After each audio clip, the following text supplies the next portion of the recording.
Good morning, students. It's me, Shahana Parveen, your biology teacher here to continue chapter heredity. Today's topic is how do these traits get expressed. कि traits जो हैं वो कैसे express होते हैं. Cellular DNA is the information source of making protein in the cells. ये सभी को पता है. The traits are transmitted from one generation to another through segments of DNA called genes. During the process of sexual reproduction, DNA is the information source in the cells for making proteins. Genes determine every character of the organism. A dominant factor, ये जो allele होता है totally control करता है formation of a functional और structural protein या enzyme की that produces it's morphological physiological effect. On the other hand, a recessive factor is unable to produce fully effective protein or enzyme, which results in its inability to express the effect in the presence of dominant factor. Dominant factor के presence में recessive factor अपने आप को express नहीं कर पाता है. ये मैं आपको पहले ही जो हमने मोनोहाइब्रिड डाईहाइब्रिड क्रॉस पढ़े हैं हमने उसमें भी ये पढ़ाया था. जैसे प्लांट की जो हाइट है कैन दस depend on the amount of a particular plant hormone. The amount of the plant hormone made will depend on the efficiency of the process of for making it. ठीक है, तो ये हमने ये अंडरस्टैंड करने के लिए कि ट्रेट कैसे ट्रांसमिट होते हैं जीन से बाय सिंपल एग्जांपल ही हाइट का लिया हमने. तो the plant will be tall if the amount of hormone produce is more and the enzyme work efficiently and if the amount of the hormone will be less due to less efficient enzyme and of certain alteration in the gene the plant will be dwarf. तो ये सब किसकी वजह से हुआ है? ये proteins की वजह से हुआ है. The amount of the plant hormone made will depend on the efficiency of the process for making it. ये सेलुलर डीएनए है, इंफॉर्मेशन सोर्स है फॉर सिंथेसिस ऑफ प्रोटीन. ठीक है, एंजाइम्स की जरूरत होती है. अगर एंजाइम्स वर्क एफिशिएंटली करेंगे तो हार्मोन्स आएंगे और प्रोड्यूस करेगा tallness of plant. Therefore gene control करते हैं कैरेक्टरिस्टिक्स ऑफ ट्रेट्स. तो ये इससे हमें इजीली पता चल गया है. जैसे सेक्सुअल रिप्रोडक्शन होता है बोथ द पेरेंट्स और फादर एंड मदर कंट्रीब्यूट करते हैं equal amount of genetic material to the progeny which help in determining the traits of progeny. The diploid parents have two sets of chromosomes. ये genes होते हैं. Gametes contain only one set of these genes due to reductional division means meiosis. We know that genes are present in chromosomes. All cells have two copies of each chromosome. One copy is paternal and other is maternal.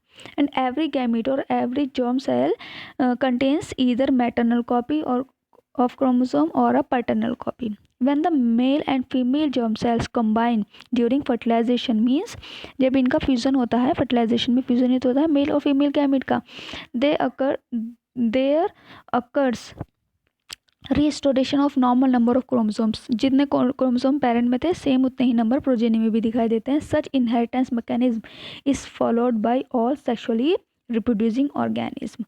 तो इसके लिए मैं आपको एक diagram के through बता देती हूँ. देखिए इस डायग्राम के थ्रू मैं आपको बताती हूँ. जैसे मैटरनल क्रोमोसोम है रेड कलर के आपको दिखाई दे रहे हैं, पैटर्नल क्रोमोसोम ग्रीन कलर से. अब इन क्रोमोसोम्स में कॉपी होना ज़रूरी है क्योंकि डिवीज़न ऑफ सेल्स से पहले नंबर चाहिए हमें ज़्यादा क्रोमोसोम्स का, तभी तो सेल्स में जाएगा. तो उसके लिए क्या होगा, डुप्लीकेशन ऑफ क्रोमोसोम्स हो जाएंगे. यहाँ देखिए यहाँ डुप्लीकेशन ऑफ क्रोमोसोम हो गया है. अब जब डुप्लीकेशन ऑफ क्रोमोसोम होता है इसमें एक प्रोसेस होती है क्रॉसिंग ओवर ड्यूरिंग मियोसिस. जब मियोसिस होना होता है यानी कि रिडक्शनल डिवीजन होना होता है उस टाइम पर क्या होता है, इसमें क्रॉसिंग ओवर पाई जाती है. एक फेज़ होती है जिसमें क्या होता है एक क्रोमोसोम का कुछ पार्ट उसमें और उसका कुछ पार्ट उसमें, इस तरीके से हो जाता है. तो डिफरेंट अरेंजमेंट हो जाते हैं मियोसिस के टाइम पर. देखिए कॉपी हो गई इनकी, तो ये सब जगह हमें दिखाई दे रही हैं. यहाँ देखिए यहाँ पर एग्जैक्ट कॉपी है. फिर उसके बाद क्या हो जाता है इनका सेपरेशन होता है क्रोमोसोम्स का मियोसिस फर्स्ट में. जो होमोलोगस क्रोमोसोम होते हैं उनका सेपरेशन होता है.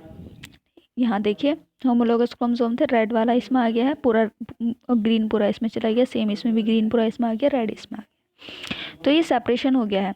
लेकिन अब इन क्रोमोसोम्स का भी दोबारा से सेपरेशन होगा. Separation of chromosome during meiosis second में फिर से इनका सेपरेशन होगा. तो यहाँ देखिए क्रोमोसोम्स का नंबर हाफ हो गया है.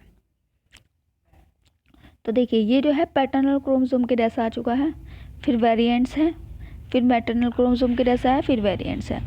तो अब जब ये वाले जो आपको सेल्स दिखाई दे रही है जब ये फ्यूज़ करेंगी दूसरे के साथ तो क्या होगा, तब इनमें वापस से वैसी ही कंडीशन आ जाएगी जैसे इनके पेरेंट्स में आई थी, सेम, मतलब उतने ही क्रोमोसोम्स का नंबर हो जाएगा 46।